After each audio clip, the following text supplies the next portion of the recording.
आहे ना तुम्ही खरं आहे ओबीसीने फार मोठं मतदान केल्यामुळं महायुती अतिशय जोमान पुढे आली. त्याच्यात बीजेपीचं तर त्यांनी सांगितलं की आमचा डीएनए ओबीसी आहे.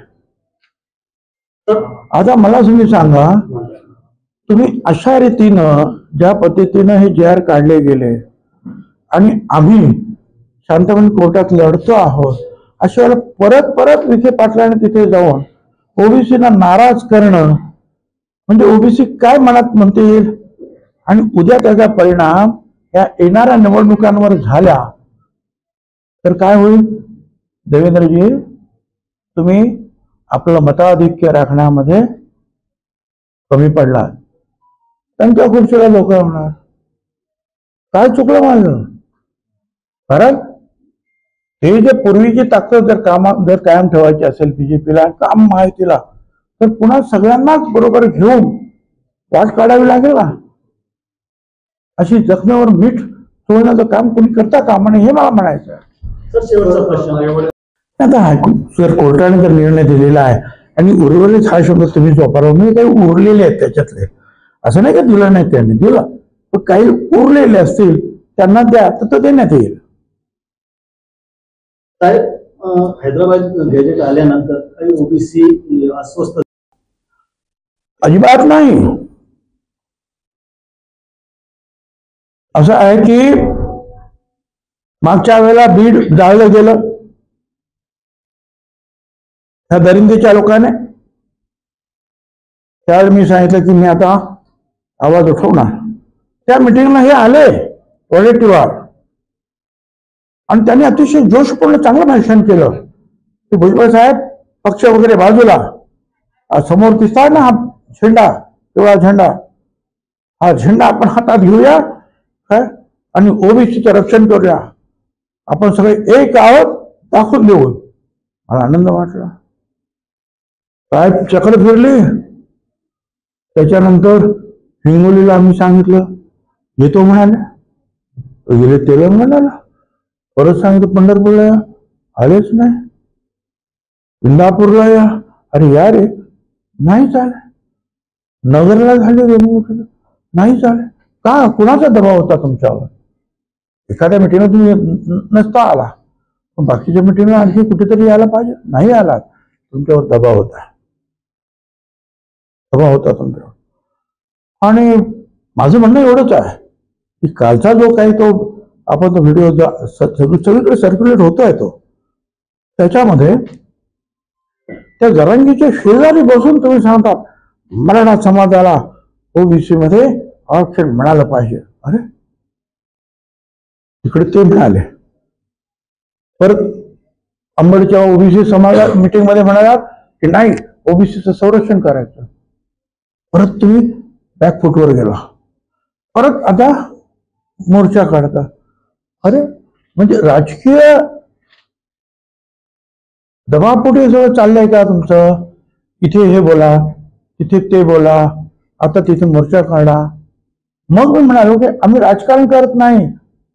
आम्हाला सुद्धा राजकीय कधीतरी त्रास भोगावा लागतच असेल 35 वर्षामध्ये कुठे ना कुठेतरी पण आम्ही ओबीसी मध्ये ओबीसी साठी लढण्याचं सातत्य आम्ही ठेवतो. तुम्ही सातत्य ठेवा ना. तुम्ही का धरसोडपणा करतात हा माझा मुद्दा आहे. आणि मग त्याच्या पाठीमागे आम्हाला राजकारण दिसत आहे. ते राजकारणाला तुम्हीच म्हणालात राजकारण बाजूला ठेवायचं आणि लढाई मग का तुम्ही प्रेशर खाली येता हा आमचा मुद्दा आहे. सोबत त्यांनी असं भाषा केली की आपण कोणत्याची भाषा केली झाल्या काय करायचं कारण लोकांना असं वाटतं की आमच्या मुलाबाळांचं भविष्य अंधारमय झालं. त्यांच्या शिक्षणावर गंडांतर येणार आहे. त्यांच्या नोकऱ्यांवर गंडांतर येणार आहे. लहान लहान जे आहेत आज पंच सरपंच होत होते गावागावातून लहान लहान एखाद्या पदावर ती सुद्धा सगळं संपली. हे असं वाटणं स्वाभाविक आहे. त्या पोटी ह्या आत्महत्या होत आहेत. ते आम्ही त्यांना सांगतो की बिचारा आणि आजही मी तुमच्याद्वारे सगळ्यांना सांगतो हात जोडून कोणी आत्महत्या करू नका. अरे लढूया ना. छत्रपती शिवाजी महाराजांच्या ह्या स्वातंत्र्याच्या जे स्वराज्य त्यांनी मिळवलं त्या लढाईमध्ये तुम्हीच मावळे म्हणून लढलात ना. आता पण लढूया ना आपण. आत्महत्या करून कसं काय चालेल?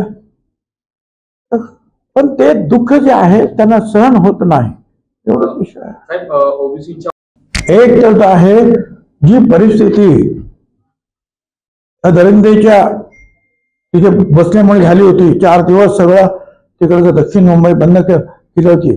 खरं म्हणजे काय, कोर्टाने सांगितल्यानंतर 2 तासात पोलिसांनी साफ केली गोष्ट वेगळी. एक नरमपणा दाखवला पोलिसांनी सुद्धा. आणि परत त्यांना आता कोर्टाने सांगितलं की काढा ताबडतोब हे मराठा कमिटी. खरं म्हणजे त्यांना काही अधिकार नाही. ज्या राज्याच्या दृष्टीने एवढे महत्वाचे निर्णय हे मंत्रिमंडळात चर्चा व्हायला पाहिजे, लोकांकडून मतं मागवायला पाहिजे की काय करायला पाहिजे. अरे तुम्ही ताबडतोब आणून तो GR देता, त्याच्या पायाशी बसून सोडा उपोषण आणि मग तो तुम्ही सांगतो हा पात्र शब्द सुद्धा काढून टाका. आणि मग ठीक आहे, नाही तुम्ही इथेच बसा, तुमच्या लोकांना पाठवा आणि GR बदलून 1 तासामध्ये बदलून आणता.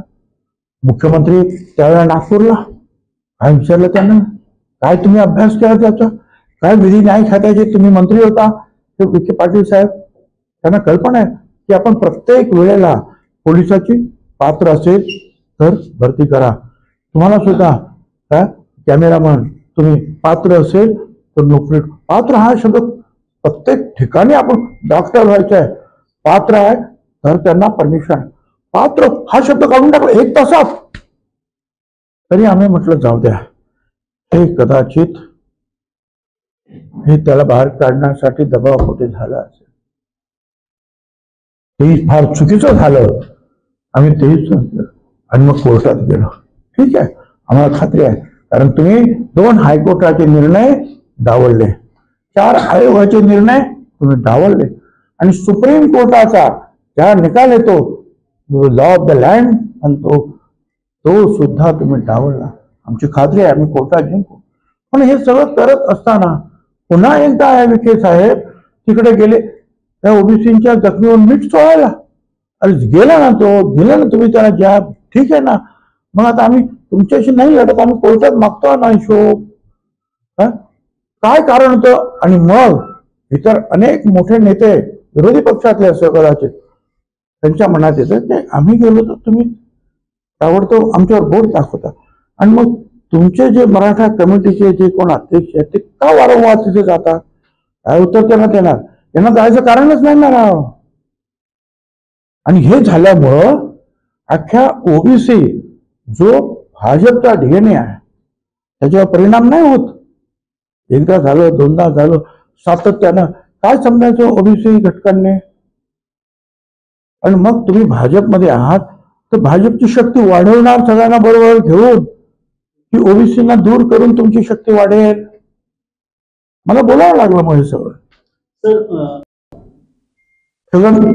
ओबीसी मध्ये लढणाऱ्या लोकांना छगन भुजबळचं काय झालं, त्यांना काही कर्तव्य नाही.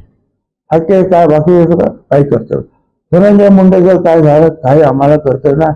कोणाचं काही काय, आम्हाला फक्त ओबीसी साठी लढणारा जो आहे तेवढ्याच पुरता आमचा विषय आहे आणि तिथं आम्ही एक होऊन ताकदीनं लढणार. बाकीचं प्रत्येकाचं आपापल्या वैयक्तिक जीवनामध्ये जे प्रॉब्लेम्स आहेत ते सोडवतात ते. म्हणून मी सांगतो, ज्या वेळेला एखादी यंत्रणा थोडीशी चुकीचं काम करते त्यावेळेला एकच हे असतं आपल्याला कोर्टाने सांगितलं की कोणते प्रॉब्लेम झालेच असतील ना. म्हणून आम्ही सुद्धा कोर्टात जातो ना. आपण कोर्टात का जातो?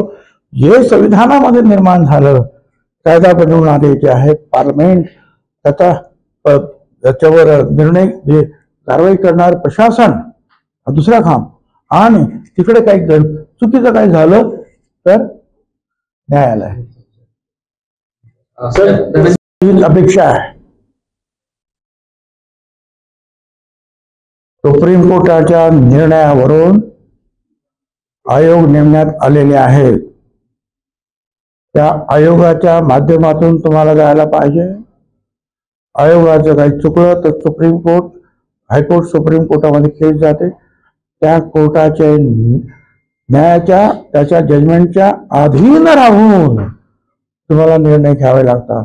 तुम्ही हे सगळे निर्णय पायदळी तोडवण्यात आले आणि हे जे काही 2-4 मंडळी त्यावेळेला होती तिथे त्यांनी हे चुकीचे GR जे आहे हे दिले. GR मुळे जात बदलत नाही. GR मुळे हे महत्वाचे जे आहेत हायकोर्टाचे डिसिजन, सुप्रीम कोर्टाचे डिसिजन डावलले जात नाहीत.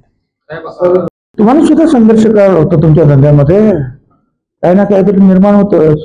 तसं इथे सुद्धा काही निर्माण झालं असेल तर हा संघर्ष माझ्या पाचवीला आयुष्यभर पिकलेला आहे. 57-58 वर्ष झाली राजकारणामध्ये. 70 सालात कधीच मी नगरसेवक झालो, 85 आमदार महापौर झालो, तेव्हापासून लढतोच आहे ना. तर हा संघर्ष सगळीकडे असतो. कारण एक सामाजिक राजकारण हे वेगळं आहे. पण समाजाचे जेव्हा प्रश्न असतात आणि लहान समाजाची माणसं जेव्हा लढत असतात त्यावेळेला त्यांच्या वाट्याला संघर्ष येतो. छत्रपती शिवाजी महाराजांना सुद्धा त्यावेळेला तुम्ही लहान समाजाचे आहात म्हणून तुमचा राज्याभिषेक करता येणार नाही सांगण्यात आलं. त्यावेळेला धर्मपट्टाला यावं लागलं. महात्मा ज्योतिराव फुल्यांना ह्या संघर्षाला तोंड द्यावंच लागलं. छत्रपती शाहू महाराजांना तो पण किस्सा तुम्हाला माहिती आहे, वेदोक्त आणि पुराणोक्त.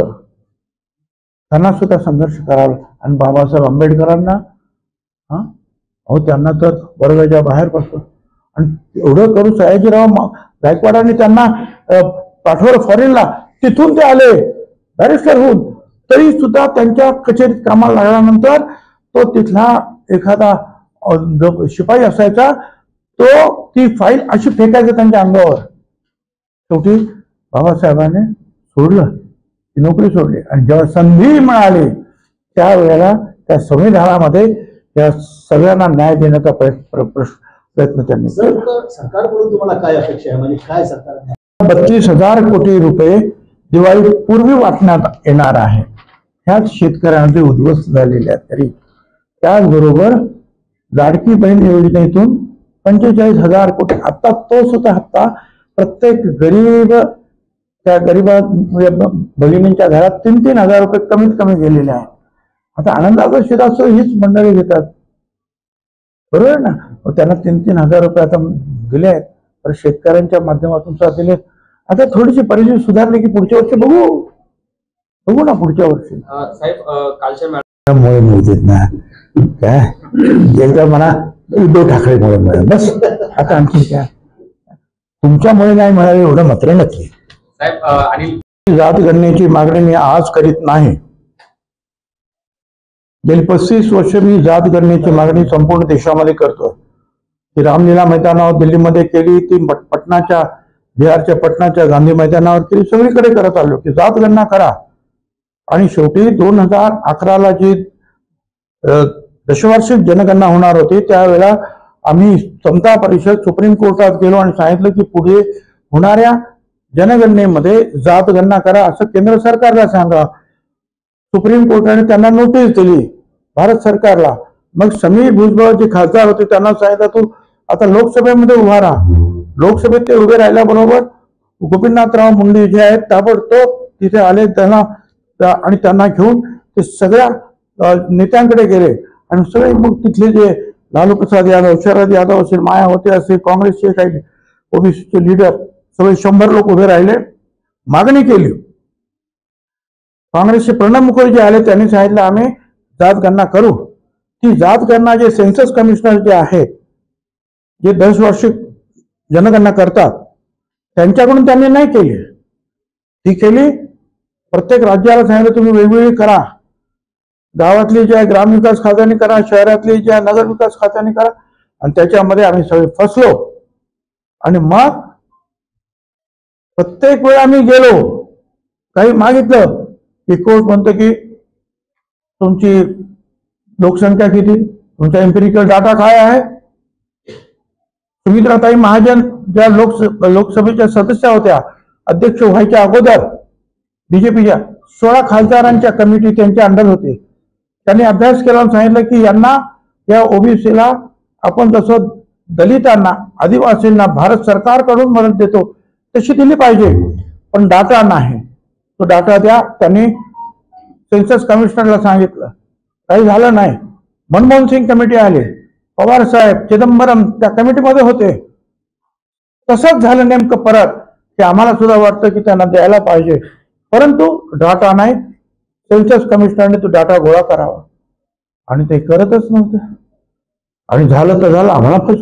आणि मग आज आम्हाला आनंद हा आहे की आताचे प्रधानमंत्री महोदय मोदी साहेबांनी जाहीर केलं की आम्ही जातगणना करू आणि आमची ती अपेक्षा आहे. कारण होऊ जाऊ, कारण प्रत्येक वेळेला आम्हाला का कोर्टामध्ये जावं लागतं, प्रत्येक वेळेला आम्हाला का भांडावं लागतं. म्हणून म्हटलं जातगणना करा. सर अनेक त्याचं उत्तर त्यांना तुम्ही द्या. त्यांना विचारा ना ते का लढत नाही. ते लढत नाही याचं कारण मला जे वाटतं मी ते तुम्हाला सांगतो. कारण जसं दलितांसाठी राखीव मतदारसंघ आहे, आदिवासींसाठी राखीव मतदारसंघ आहे, तसं ओबीसी साठी राखीव मतदारसंघ नाही. त्यामुळे आम्ही ओबीसीचे जे उमेदवार आहोत, साळी माळी कोळी तेली तांबोळी वंजारी धनगर जे काय असतील ते ओपन मध्ये आम्ही उभा राहतो. आणि ओपन मध्ये आम्हाला मराठा समाजाची सुद्धा मतं हवी असतात आणि ती आम्हाला मिळणार नाही पुढं आणि ते आम्हाला पाडतील म्हणून कदाचित ही मंडळी गप्प बसतात. हा इथे पण प्रयोग झाला ना. 2 दिवस हे जरांगे इथे येऊन बसले काय, आणि आमची ज्या युवाभावाची माणसं ज्यांना पाणी दिलं सगळं दिलं ते सुद्धा मराठ्याचे ज्या त्यांनी डोक्यात राग घातले आणि आमच्या विरुद्ध गेले. मताधिक्य माझं बरंचसं कमी झालं, पण इतर सगळ्यांनी सावरल्यामुळे मी निवडून आलो. त्यामुळे ते सगळे घाबरतात किंवा हे असं झालं तर, म्हणून कदाचित ते बोलत नसतील. काय ऐकतं त्याला काय डोकं आहे का, मूर्ख मनुष्य. आता काय सांगणार तुम्ही, काय ते जरांगे काय त्याचा अभ्यास नाही ना. सामाजिक प्रश्नाचा अभ्यास आहे ना राजकीय प्रश्नाचा अभ्यास आहे. फक्त एखादी काय भाषण करायचं आणि त्या हॉस्पिटलमध्ये जाऊन झोपायचं आणि तुम्ही तुमचे असे दांडके तिथेच ठेवलेले असतात. कोणी काय बोललं तर झोपेतून उठले का तुम्ही त्यांना विचारता, बोला त्या असं बोल, तर ते बरोबर आहे. काय तुम्ही साहेब 2017 आतापर्यंत ज्या घडामोडी होत आहेत त्यावरून काय होईल याचा अभ्यास तुम्ही करा. पण अजूनही सुधारणेला वाव आहे.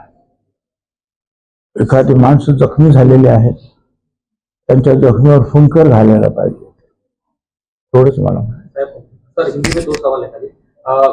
येवला कृषी उत्पन्न बाजार समिती येवला मुख्य आवार येथील नूतनीकरण कार्यालय इमारतीचे उद्घाटन समारंभ होईल शनिवार दिनांक 18 ऑक्टोबर 2025 वेळ सकाळी 10 वाजता. शुभ हस्ते माननीय नामदार श्री छगनरावजी भुजबळ, अन्न नागरी पुरवठा मंत्री तसेच कार्यक्रमाचे अध्यक्ष माजी आमदार मारुतीराव पवार तसेच सर्व मान्यवर कृषी उत्पन्न बाजार समिती संचालक व व्यापारी आणि कर्मचारी, हमाल, मापारी, शेतकरी येवला.